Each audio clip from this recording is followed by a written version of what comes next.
जय हिंद प्यारे बच्चों। आज का हमारा विषय है स्वास्थ्य ही जीवन है। जो प्रत्येक व्यक्ति के लिए ज़रूरी है वो है स्वास्थ्य। स्वास्थ्य है तो जीवन है, स्वास्थ्य ही धन है। यदि स्वास्थ्य अच्छा नहीं है तो कुछ भी नहीं है। इस पाठ में स्वस्थ और सुखी जीवन के लिए घर की साफ सफाई, शरीर की स्वच्छता, संतुलित भोजन, व्यायाम और हंसी के महत्व को स्पष्ट किया गया है। स्वच्छता अभियान के इस दौर में केवल बाहरी स्वच्छता ही नहीं, शारीरिक स्वच्छता और वैचारिक शुद्धि की भी आवश्यकता है। तो केवल शरीर ही स्वच्छ नहीं रखना है, हमें अपना शरीर स्वच्छ के साथ साथ मन भी स्वच्छ रखना है और अपने विचार भी स्वच्छ रखने हैं, यानी हमारे विचार भी शुद्ध होने चाहिए। उसी को सही स्वास्थ्य बोला जाता है। स्वच्छ परिवेश, स्वस्थ शरीर तथा प्रगतिशील विचार राष्ट्र निर्माण में सहायक होते हैं। एक व्यक्ति को सबसे पहले अपने स्वास्थ्य के बारे में सोचना चाहिए। यदि स्वास्थ्य अच्छा है तो व्यक्ति सब कुछ कर सकता है। स्वास्थ्य सबसे महान उपहार है। संतोष सबसे बड़ा धन तथा विश्वसनीयता सबसे अच्छा संबंध है। अर्थात यदि हमारा शरीर स्वस्थ नहीं है, मन से तन से हम स्वस्थ नहीं हैं, तो हमारा किसी भी कार्य में मन नहीं लगता है। अहमद आज घर पर बीमार पड़ा है। उसे कई दिन से बुखार आ रहा है। इसमें एक पात्र का नाम है अहमद।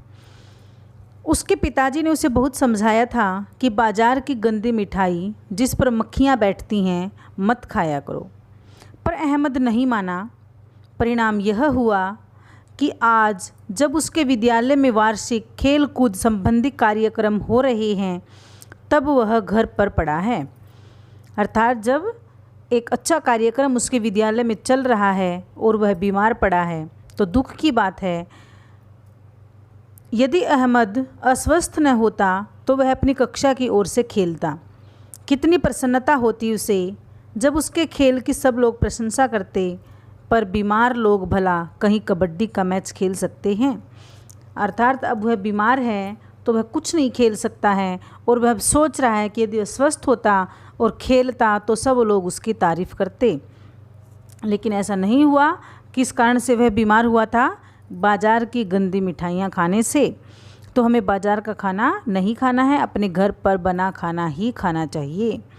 किसी ने सच कहा है कि तंदुरुस्ती 1000 नियामत है। कि तंदुरुस्ती यानी स्वस्थ शरीर, शरीर से हम जब हष्ट पुष्ट होते हैं। यदि हम स्वस्थ रहते हैं तो हमारा हर क्षण उल्लास से भरा होता है। हम सदा हंसमुख रहते हैं। रात को हमें गहरी नींद आती है और सुबह उठने पर मन उमंगों से भरा रहता है। कब होता है ऐसा मन? जब हम स्वस्थ होते हैं। इसके विपरीत यदि हम अस्वस्थ होते हैं, यदि हम सही नहीं होते हैं तो हमें चारों ओर उदासी ही उदासी नज़र आती है। हमारा स्वभाव चिड़चिड़ा हो जाता है और मन अनेक प्रकार की चिंताओं से घिरा रहता है। स्वस्थ शरीर में ही स्वस्थ मन का निवास होता है, यह एक कहावत है। इसलिए मन की प्रसन्नता के लिए शरीर का स्वस्थ होना बहुत आवश्यक है। मन भी हमारा कब प्रसन्न होता है? जब हम शरीर से स्वस्थ रहते हैं। यदि शरीर स्वस्थ नहीं है तो हम मन से भी खुश नहीं रहते हैं। न खाने पीने में मन लगता है, न पढ़ने में, न बैठने में, न सोने में, कुछ भी कार्य करने में मन नहीं लगता है। आइए अब देखें कि किन किन बातों का ध्यान रखकर हम स्वस्थ रह सकते हैं। स्वास्थ्य के लिए सबसे अधिक आवश्यक चीज़ सफाई है। दिन भर तरह तरह के स्थानों पर आने जाने और काम करते रहने से हमारे शरीर पर धूल और मैल जमा हो जाती है। हमारे शरीर से जो पसीना निकलता है उससे भी मैल जमा होती है। पसीने का पानी तो उड़कर सूख जाता है, पर मैल त्वचा के उन छिद्रों पर जम जाती है जिनसे पसीना निकलता है। यदि प्रतिदिन अच्छी तरह स्नान द्वारा इस मैल को हटाने दिया जाए तो पसीना खुलकर नहीं निकल सकेगा। शरीर के अंदर की गंदगी अंदर ही रहकर तरह तरह के रोग पैदा करने लगेगी। स्वस्थ रहने के लिए शरीर की नियमित सफाई बहुत आवश्यक है। इसके लिए हमें प्रतिदिन खुरदरे कपड़े से शरीर रगड़ रगड़ कर नहाना चाहिए। सप्ताह में 2-3 बार साबुन लगाकर नहाना अच्छा होता है। गर्मियों में पसीना अधिक निकलता है, इसलिए सुबह शाम दोनों समय नहाना चाहिए। तो शरीर स्वस्थ रखने का एक पहला तरीका, हमें अपने शरीर को स्वस्थ रखना है, नहाना है और अच्छे तौलिए वगैरह से या किसी खुरदरे कपड़े से हमें अपने शरीर को पोंछना होता है। शरीर की सफाई के साथ ही आवश्यक है कि हम कपड़े भी साफ पहनें। क्या करते हैं, कई बार नहा तो लेते हैं लोग, स्नान तो कर लेते हैं, लेकिन उन्हीं कपड़ों को पहन ले तो स्नान करने का कोई फ़ायदा नहीं है। स्नान करने के बाद हमें साफ़ स्वच्छ कपड़े पहनने चाहिए, धुले हुए। गंदे कपड़ों में तरह तरह की बीमारियों के कीटाणु जमा हो सकते हैं। हमें दूसरों के उतारे हुए कपड़े बिना धुले नहीं पहनने चाहिए।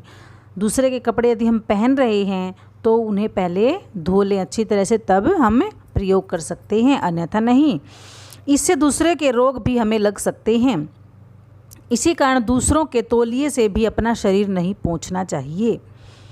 घर की सफाई का भी बहुत महत्वपूर्ण स्थान है। तीसरा, घर की सफाई। जिस घर को प्रतिदिन नियम से सफाई नहीं की जाएगी, वहाँ मकड़ियाँ अपने जाले बना लेंगी। उन जालों में और फर्श की धूल में तरह तरह के रोगों के कीटाणु पल सकते हैं। घर में प्रतिदिन झाड़ू देना तथा खिड़कियों और दरवाज़ों आदि को साफ करना आवश्यक है। साथ ही घर के अंदर और बाहर की नालियाँ भी सदा साफ रखनी चाहिए। साथ ही घर के अंदर और बाहर की नालियाँ भी सदा साफ रखनी चाहिए। हमें अपने आसपास, यदि हम आसपास के स्थान को साफ नहीं रखेंगे तो वहाँ की गंदगी अवश्य ही हमारे घरों में बीमारी फैलाएगी। इसलिए हमें घर के साथ गली और मोहल्ले की सफाई पर भी ध्यान देना चाहिए। चौथी बात, अच्छे स्वास्थ्य के लिए ताज़ी हवा और धूप बहुत आवश्यक हैं। हमें अपने मकान की खिड़कियां और रोशनदान यथासंभव खुले रखने चाहिए। जितना संभव हो सके खुले रखने चाहिए, ताकि अंदर की गंदी हवा बाहर जा सके और बाहर की ताज़ी हवा अंदर आ सके। खिड़कियां और रोशनदान बंद रखने से दूषित हवा कमरे में ही भरी रहती है। उसी में बार बार सांस लेने से वह और दूषित होती चली जाती है। ऐसी हवा फेफड़ों में जाकर हमारे स्वास्थ्य को हानि पहुंचाती है। सर्दियों में हमें धूप का भी यथासंभव सेवन करना चाहिए। जितना हो सके, जितना हमें समय मिल सके, जितना हमारे लिए उचित हो सके, हमें धूप में बैठना चाहिए। और सर्दियों में तो आवश्यक रूप से हमें धूप में प्रतिदिन बैठना चाहिए। इससे हमें विटामिन डी प्राप्त होता है, जो स्वास्थ्य के लिए बहुत आवश्यक है। स्वास्थ्य के लिए पानी की शुद्धता भी आवश्यक है। अब आप देख रहे हैं तस्वीर में कि सुबह उठकर खिड़कियां खोली तो बाहर से ताज़ी हवा, वृक्षों के पास से ताज़ी हवा हमारे घर में अंदर प्रवेश कर रही है। और हम उठते हैं तो हमारा मन भी तरोताज़ा होता है, हम ताजगी भरे मन से उठते हैं। उठने के बाद फिर हम ब्रश करते हैं, अपने दांतों की सफाई करते हैं, नहाते हैं और नहाने के बाद फिर हम कुछ खाते पीते हैं। ये हमारा प्रतिदिन का क्रियाक्रम होना चाहिए, जिससे हम अपने शरीर को स्वस्थ रख सकते हैं। बहुत से बच्चे इन सब नियमों का पालन नहीं करते हैं और आए दिन या कभी कभी या जल्दी जल्दी उनको कुछ न कुछ बीमारियां अपनी ओर आकर्षित कर लेते, यानी बीमारियां उन्हें जकड़ लेती हैं। तो इन सब नियमों का हमें पालन करना चाहिए। वृक्षों के पास सुबह शाम हमें बाहर टहलना चाहिए, घूमना चाहिए, सुबह जल्दी उठना चाहिए और नियम के जो हमारे कार्य होते हैं उन सब को हमें अच्छे से पूरा करना चाहिए। इसके बाद पहला था हमारा स्वास्थ्य के लिए, हमें अच्छे स्वास्थ्य के लिए हमें क्या करना चाहिए, नहाना चाहिए अच्छे से, गर्मी में 2 समय नहाना चाहिए। उसके बाद हमें अपनी शरीर की सफाई के साथ साथ कपड़ों की सफाई भी करनी चाहिए। उसके बाद हमें अपने घर की साफ़ सफाई भी करनी ज़रूरी है और हमें अपने घर के आसपास के स्थान जो खाली पड़ा रहता है उसकी सफाई भी करनी आवश्यक होती है। उसके बाद ताज़ी हवा और धूप में बैठना भी बहुत अनिवार्य होता है। उसके बाद अब हम चलते हैं, स्वास्थ्य के लिए पानी की शुद्धता भी आवश्यक है। पानी हमें नगरपालिका के नलों से मिलता है, गांव में पानी कुएं से मिलता है। कुएं का जगत खूब ऊंची हो ताकि कुएं में धूल और कूड़ा न जा सके। जगत मतलब कुएं के चारों तरफ जो बाउंड्री होती है वो ऊंची होनी चाहिए ताकि कूड़ा कचरा उसमें न जा सके। तालाब का पानी तो कभी नहीं पीना चाहिए। अशुद्ध जल पीने से बहुत सी बीमारियां हो जाती हैं। यदि हमें पानी की शुद्धता के बारे में ज़रा भी संदेह हो तो उसे पीने से पहले उबाल लेना चाहिए। अर्थात हमें ये लगता है कि पानी शुद्ध नहीं है तो हमें उसे उबाल कर ठंडा कर लेना चाहिए और तब हमें उसका सेवन करना चाहिए। उसके बाद हवा और पानी के साथ हमारे भोजन का भी स्वच्छ होना ज़रूरी है। अब देखो, पानी यदि हम गंदा पिएंगे और पेट से ही बहुत सारी बीमारियां पनपती हैं। गंदा पानी पीने से हमारे पेट में इन्फेक्शन हो जाता है, हमारे पेट में बहुत सारी बीमारियां हो जाती हैं और उसके बाद हम बीमारियों की ग्रस्त में आते चले जाते हैं। इसलिए विशेषकर हमें पानी की तरफ ध्यान रखना चाहिए। जितना हो सके वर्षा ऋतु में हमें पानी को उबाल कर पीना चाहिए ताकि उसमें जो कीटाणु होते हैं वो मर जाएं और हम स्वस्थ रह सकें। हवा और पानी के साथ हमारे भोजन का भी स्वच्छ होना ज़रूरी है। हमें बाज़ार की ऐसी कोई भी चीज़ नहीं खानी चाहिए जिस पर धूल पड़ी हो या मक्खियाँ बैठी हों। बहुत से खोमचे वाले ऐसी गंदी चीज़ें बेचते हैं। बहुत से फेरी लगाने वाले जो होते हैं बेचने वाले, वो ऐसी गंदी गंदी चीज़ें रखते हैं। उन पर पूरा दिन मक्खियाँ भिनभिनाती रहती हैं जिन्हें खाकर रोगी बन जाने की संभावना रहती है। समझदार बच्चे ऐसी चीज़ें कभी नहीं खाते। स्वादिष्ट होने के साथ साथ भोजन पौष्टिक भी होना चाहिए। जंक फूड खा लेने से शरीर को पौष्टिक तत्व नहीं मिल पाते। संतुलित भोजन में रोटी और दाल के अलावा हरी सब्जी, फल और दूध का होना आवश्यक है, परंतु यह आवश्यक नहीं कि ये चीज़ें महंगी ही हों। मूली, गाजर और पालक जैसी सस्ती सब्जियां खाकर भी अच्छा स्वास्थ्य प्राप्त किया जा सकता है।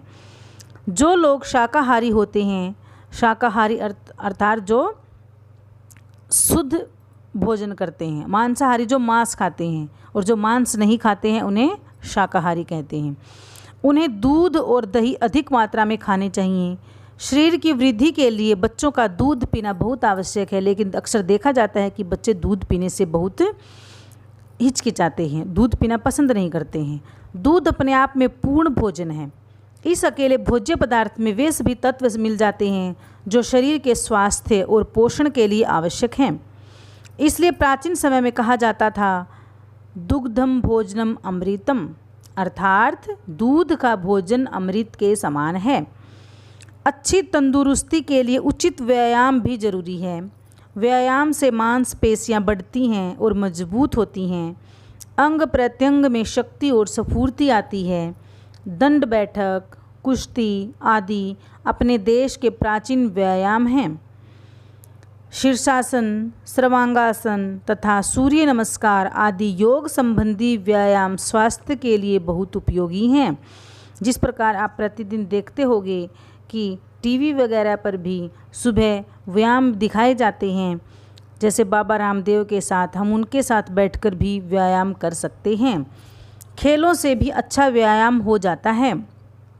इसी प्रकार तैरना भी एक बहुत अच्छा व्यायाम है, जिससे मनोरंजन के साथ साथ शरीर के सभी अंगों की कसरत भी हो जाती है। खुली हवा में टहलना भी स्वास्थ्य के लिए अत्यंत उपयोगी है। प्रसन्न रहना और हंसना स्वास्थ्य के लिए जरूरी है। चिंता और क्रोध का बुरा प्रभाव मन पर नहीं, शरीर पर भी पड़ता है। स्वास्थ्य से ज़्यादा महत्वपूर्ण कुछ नहीं है। यह हमारी प्रमुख पूंजीगत संपत्ति होती है। जो इंसान अच्छे स्वास्थ्य का आनंद लेता है वही इंसान सबसे बड़ा और अमीर होता है, जबकि वह इंसान यह बात न जानता हो, मतलब उसको यह नहीं पता कि जिसके पास स्वस्थ शरीर होता है वह सबसे अमीर होता है। लेकिन इस दुनिया में अमीरी केवल पैसों से ही तोड़ी जाती है। लोग सोचते हैं कि जिसके पास अधिक धन होता है, जिसके पास अधिक पैसे होते हैं, वही वास्तव अमीर होता है। तो जंक फूड हमें नहीं खाने चाहिए। हमें सिर्फ सादा और हरी सब्जियों का अधिक से अधिक सेवन करना चाहिए। हमें कठिन विपत्ति के समय में भी प्रसन्नचित्त व हंसमुख रहना चाहिए। कहावत है कि ठहाका मारकर हंसिए और दीर्घजीवी बनिए, अर्थात जितना हम ज़ोर ज़ोर से हंसते हैं, ऊंचा हंसते हैं, इतनी ही हमारी आयु लंबी होती जाती है। अर्थात हमें प्रतिदिन खुलकर हंसना चाहिए। ये नहीं है, कुछ बच्चे बिल्कुल चुप चुप जीवन यापन करते हैं, अकेले में बैठना पसंद करते हैं, एकांत में रहते हैं। हमें अपने परिवार वालों के साथ बैठना चाहिए, बातें करनी चाहिए और कभी कभी उनके साथ खुलकर हंसना भी चाहिए। अपने परिवार वालों के साथ बैठकर भोजन करना चाहिए, उनके साथ बातें करनी चाहिए, ताकि हम स्वस्थ रह सकें मन से और तन से। तो ये हमारा हो गया पाठ पूरा। इसके साथ हम शब्दार्थ करेंगे और मौखिक प्रश्न, अहमद विद्यालय क्यों नहीं गया? क्योंकि उसका स्वास्थ्य सही नहीं था, और स्वास्थ्य सही नहीं था तो कुछ भी सही नहीं था।